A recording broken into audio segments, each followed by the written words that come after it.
usia berapa? Kelas 2 SD sudah mulai menjahit. Mulai menjahit? Sudah minat. Iya. Tapi jahitnya pakai yang ini masih manual pakai tangan dulu untuk boneka. Oke. Bikin jahitan pakaian boneka. Awalnya itu. Wow.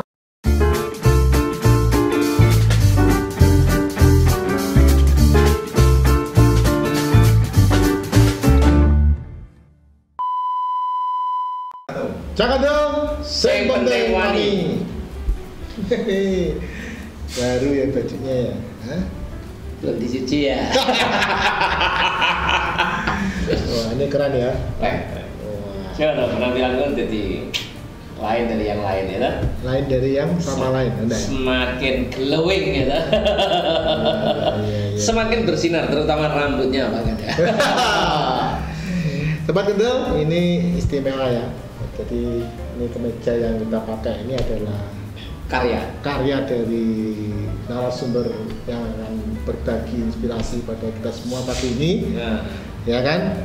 Dari Jahit Bihan. Ya, Jahit Bihan. Beliau ini luar biasa. Jadi seorang ibu rumah tangga. Mainnya hanya online ini ya, promosinya ya.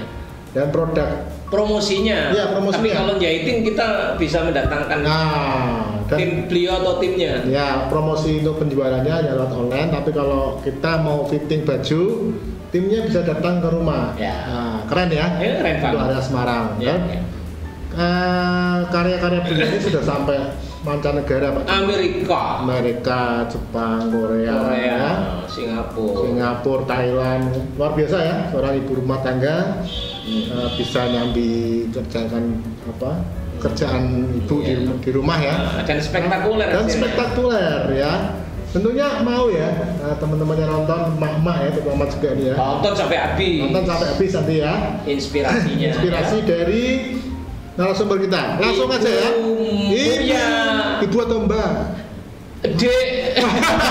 Masih muda kita panggil aja. Kita sambut Mbak Moya. Iya. Masih muda tenang. Halo Pak Ganda. Sehat-sehat Pak. Masih sehat ya, masih muda nih Pak, masih sehat. Masih muda. Masih. Gimana kabar Mbak? Iya. Sehat Pak, alhamdulillah. Seger. Semangat ya Mbak Moya. Terima kasih sudah hadir di Cakendel Podcast. Ya, sebelum kita ngobrol-ngobrol tentang Jahit Bihan, silakan disapa dulu Sobat Kendel. Halo, selamat pagi semuanya. Halo Sobat Kendel, semoga sehat semuanya ya. Hari ini kita mau sharing sama Pak Jumala dan Pak Ganda, semoga lancar-lancar ya. Wah, amin.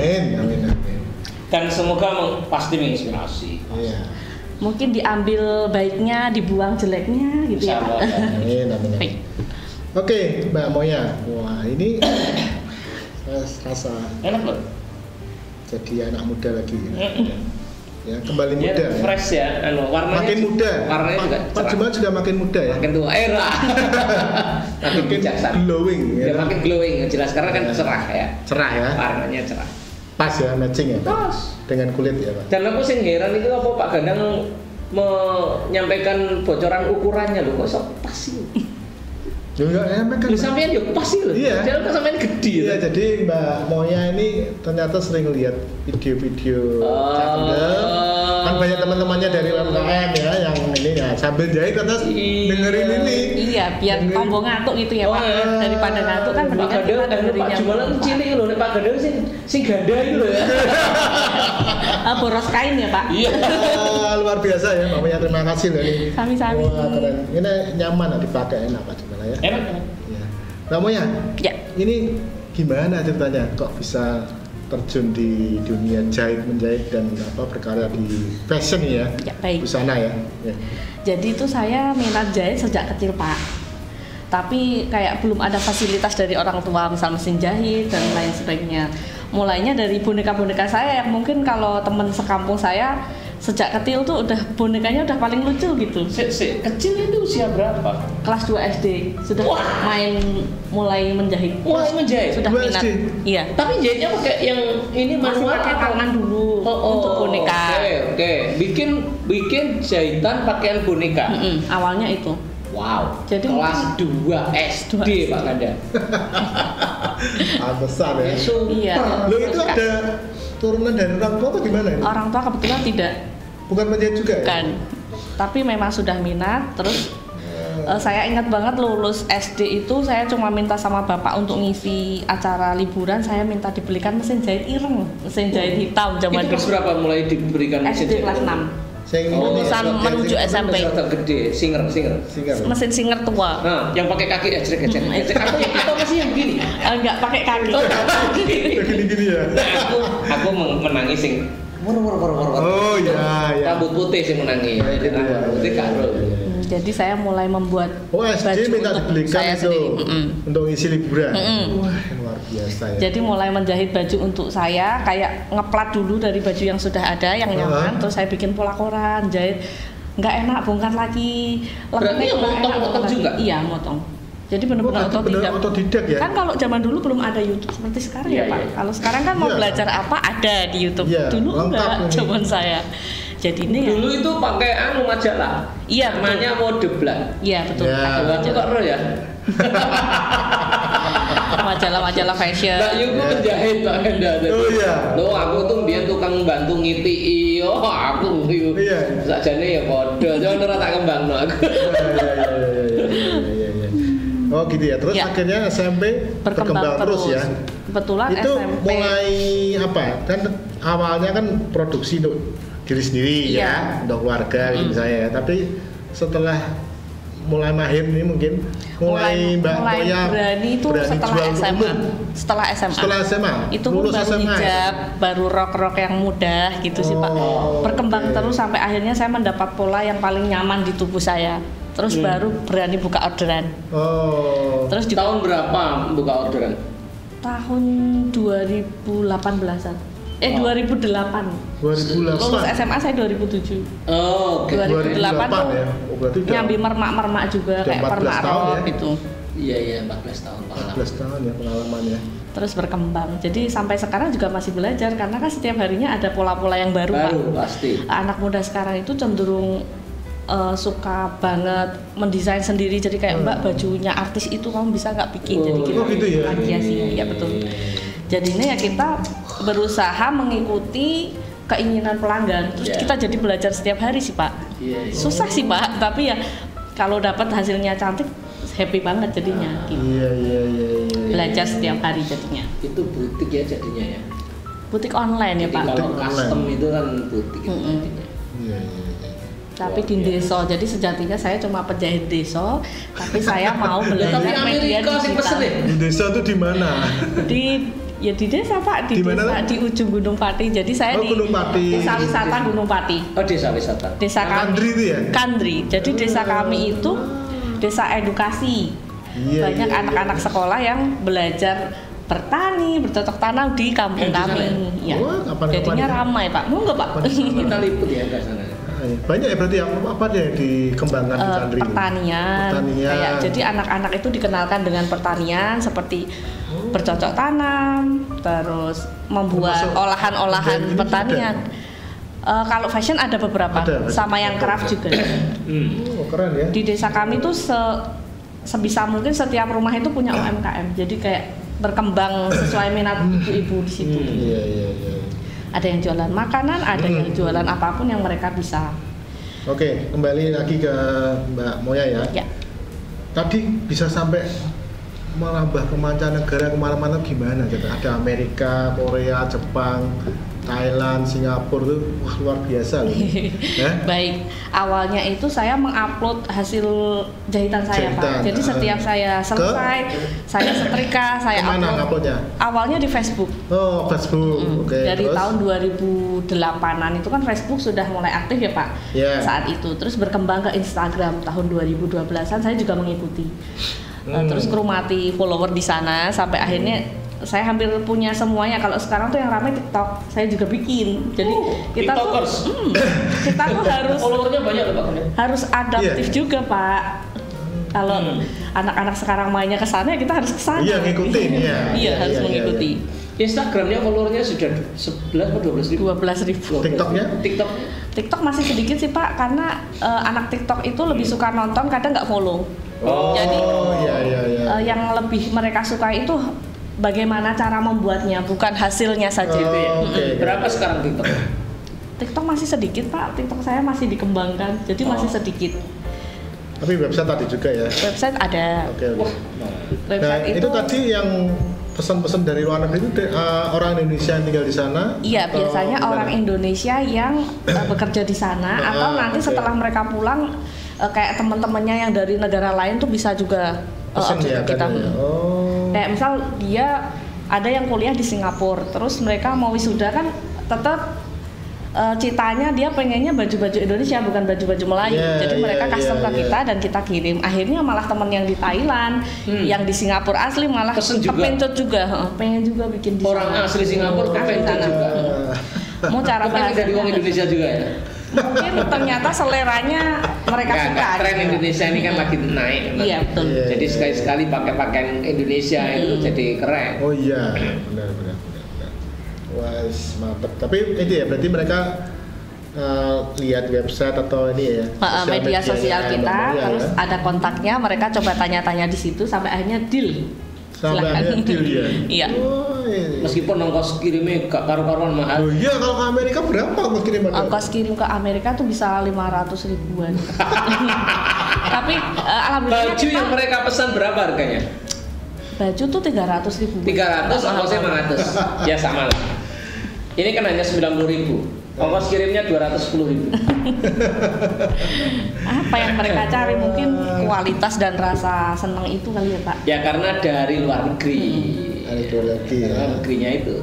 Indonesia lagi ngetop-ngetopnya soalnya ya. Kalau di Indonesia sendiri paling banyak pesanan dari mana ini? Paling banyak kalau luar Jawa itu Sumatera sama Kalimantan. Sumatera, Kalimantan ya. Kalau di Jawa justru bagian Cilacapan, Ngapak itu yang banyak. Itu pesennya itu satu-satu atau partai gitu? Kebanyakan kalau baju kayak baju wisuda itu baju custom family. Satu-satu berarti dong? Baju keluarga. Oh keluarga. Ada bapak, ada anak. Mungkin kan mereka nggak bisa beli di toko karena pengen kembaran, tapi ukurannya berbeda-beda. Nah kita enaknya bisa custom Pak. Kok ukurannya bisa loh jarak jauh ada? Kita pandu biasanya dari telepon atau dari WA. Misal Mbak suamiku gendut terus tingginya segini gitu. Sampai kita nemuin formula yang pas untuk baju yang dengan tinggi badan 180, berat badannya berapa kilo gitu bisa. Mungkin kayaknya pengalaman deh Pak, menjahit itu ternyata makin lama jahitnya. Jadi tingginya berapa, beratnya berapa, itu masih bisa langsung ukur. Ketemu bagiannya. Itu masih penting loh. Ini kita ditonton aja loh sama Mbak Moya, bisa jadi ya. Iya, selama ini saya nonton aja. Tanpa diukur. Tanpa diukur. Saya juga tanpa diukur bisa pas itu ya. Dan yo enak loh gun-gunane iki. Benar. Sampai hanya nonton aja nih. Gak pesen banget dia. Iya mungkin teman-teman yang lagi sibuk banyak penjahit. Pak Ganda ini gun-gunane yo enak loh Pak. Iya, enak. Untuk Pak Ganda tuh saya carikan motif yang bergaris turun Pak, biar supaya terkesan lebih lagi ya. Memanipulasi bentuk tubuh. Iya. Iya makasih ya. Tapi kebetulan ini kan juga pakai celana. Iya, matching ya Pak ya. Aku nganggo jin pun tetap serasi. Oh iya. Iya. Karena nanti nggak maju malam. Iya. Bagus. Waduh, Mbak Moya tadi juga ada ini ya. Kalau misalnya yang kita lagi sibuk atau repot nggak sempat ke tempat Mbak Moya, ada tim juga yang datang ke rumah ya untuk fitting baju ya. Misalnya ada yang pesan ya. Iya. Itu jadi, gimana itu?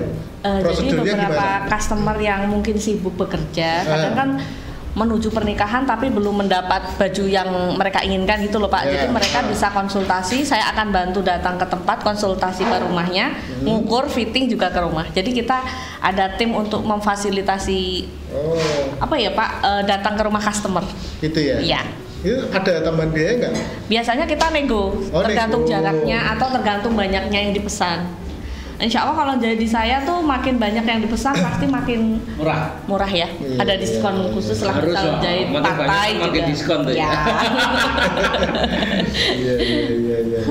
Kalau kaos ada pesanan kaos. Kaos kebanyakan maklon grosir Pak. Lah berarti jenengan punya mesin jahit untuk kaos loh? Iya, kita ada rumah produksinya yang untuk jahit kaos juga. Hebat. Tapi biasanya enggak satuan karena pandemi ini minimal berapa minimal kalau pesan kaos? Satu lusin 12 biji. 12 biji.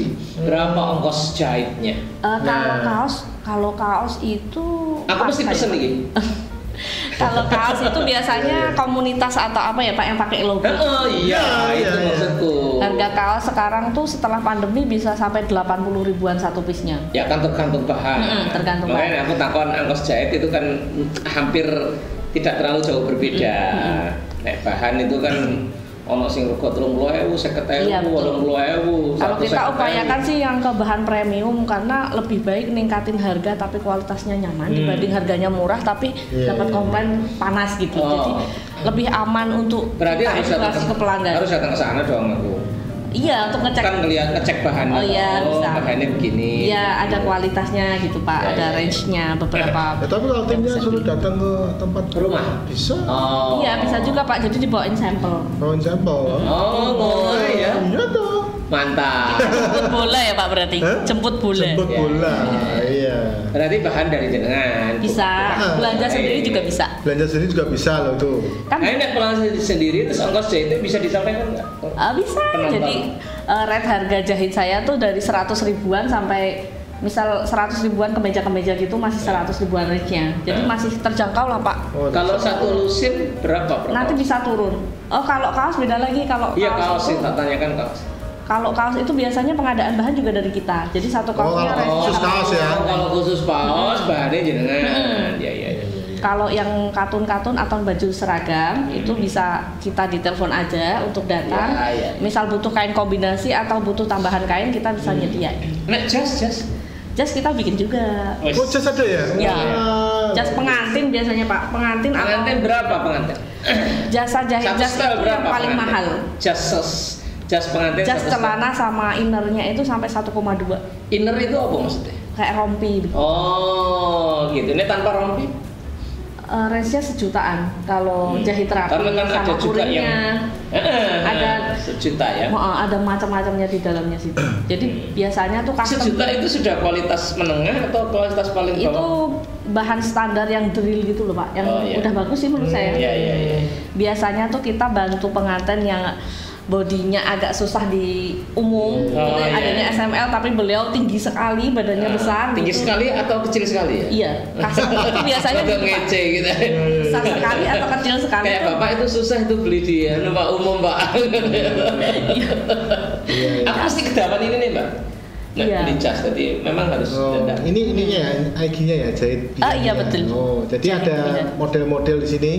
Sobat Kental ya, Jahit Bihan. Jadi bisa ke Instagramnya Mbak Moya, Jahit Bihan ya, nanti bisa di follow. Oke.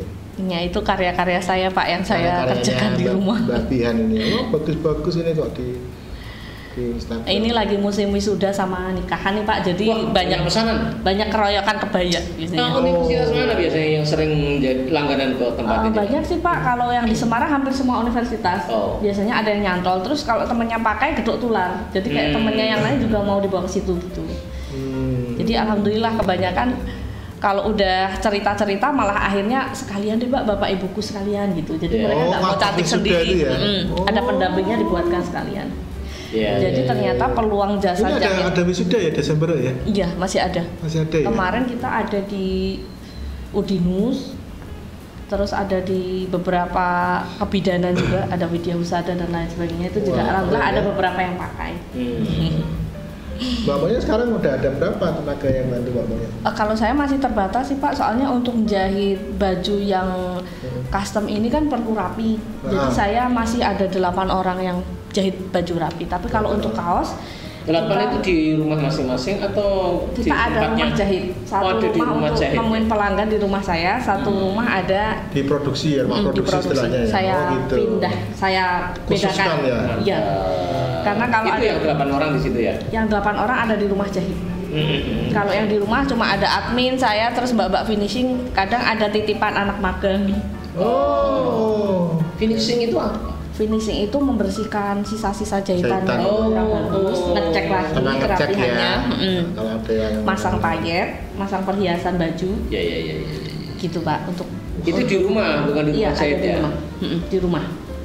Karena jahit itu kan kadang ya, kapan-kapan kita harus ke sana. boleh sekali Repot. jalan-jalan ke sana. Jalan-jalan. Terus kalau punya bahan boleh Pak dijahitkan ke saya.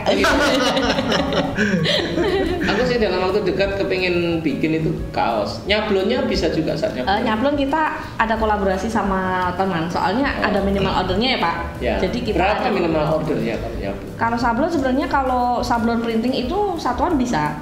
Oh, Yang print. gitu ya. Tapi kalau yang manual, yang tebal itu satu lusin. Kalau yang print dengan yang tebal bedanya apa sih? Bedanya kualitas ketebalannya, terus kecepatannya. Kalau print itu sehari bisa Pak. Tapi kalau yang sablon manual itu kan harus kering dulu. Kalau saya pesen tak jual lagi bisa nggak? Bisa. Ini mewakili sobat kentul sing tukang dodol kaos pesenan ini ya, Pak. Mungkin ya. juga kita bisa bikin Harganya merchandise itu dong maksudnya Pak. masih masuk akal nggak kalau saya jual? Masih kayaknya. Masih ya? Masih. Wah, Yang sekarang naik itu harga bahannya sih Pak.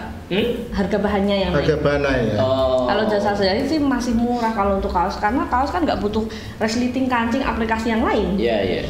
Jasa jahitnya lebih cepat, lebih mudah. Oh gitu ya, lebih murah ya kalau. Lebih murah. Bahannya. Bahannya yang naik karena sepertinya produksinya masih dari luar ya Pak. Kalau bahan. masih dari luar. Oh, Jadi kalau katun-katunan Indonesia udah bisa, tapi kalau yang katun tenanan. kaos stretch katun-katunan bisa. Nek katun tenanan. dari luar jadinya Ya. masih ekspor. Ekspor ya. Wah, keren nih Mbak Moya. Tapi selama menjalankan bisnis fashion ini ada kendala apa? Ada pengalaman yang tidak enak apa nih? Kan bisnis kan nggak harus naik terus kan?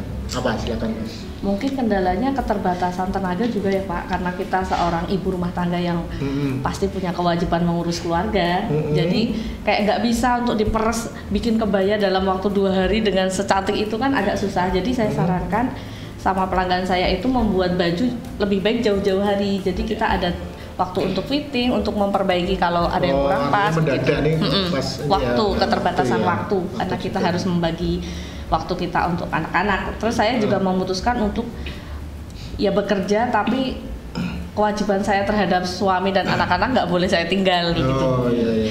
Jadi ya kendalanya itu sih Pak. Terus ada apalagi juga ya, misal kendala, kadang pelanggan saya juga agak ragu memberikan kainnya pada saya karena kamu lulusan apa gitu. Kamu desainer mana? Gitu kamu ya. S1-nya di mana? Iya. Padahal saya sendiri benar-benar otodidak Pak belajar ini, tapi saya juga akan berusaha. Ya ditunjukkan dong anunya, hasilnya gitu. Tapi kan ngatasinya gimana kalau dia sudah begitu? Biasanya saya memperlihatkan hasil karya saya saja, karena memang nggak sekolah S1 atau sekolah fashion apa ya, gitu khusus otodidak. Mungkin ya jadi teman-teman yang seperti saya mungkin terkendala nggak pernah sekolah, kita tetap bisa maju kok dengan belajar aja terus. Gitu ya. Jadi nggak menjadi kendala ya, sekarang. Ruang belajar kita tuh sangat banyak ya Pak, dari media sosial, dari YouTube, kita bisa banyak belajar. Ya itu sobat kendel ya. Pokoknya sinau terus, wani sinau. Yang penting wani ya. Nah, yang penting wani ini. Ya. Oke, tadi itu ya. Terus nah nih pengalaman yang menyenangkan apa ini? Selama menjalankan bisnis. Sampai Mbak Moya mungkin nggak bisa tidur. Nggak iso lali. Nggak iso lali. Sampai saiki saya kelingan. Pengalaman yang paling menyenangkan kayaknya karya-karya yang dibawa ke luar negeri ya Pak.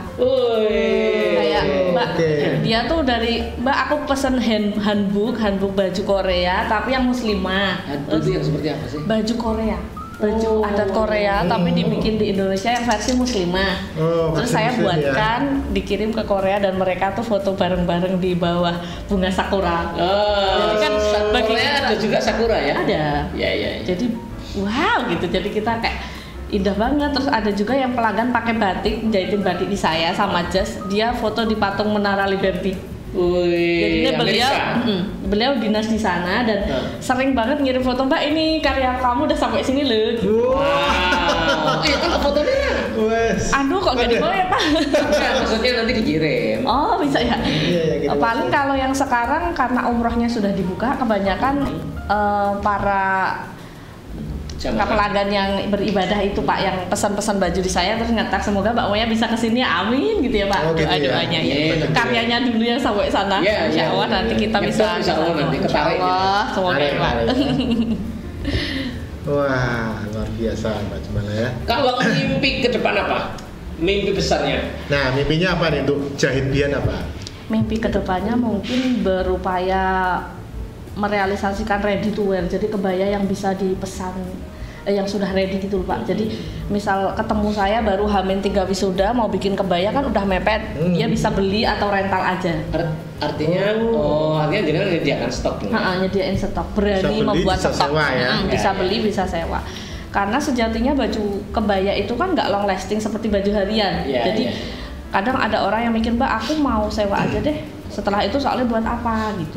Jadinya apalagi kalau untuk wisuda itu. Iya betul. Pengennya disimpen ya ora tau dibuka. Iya Pak.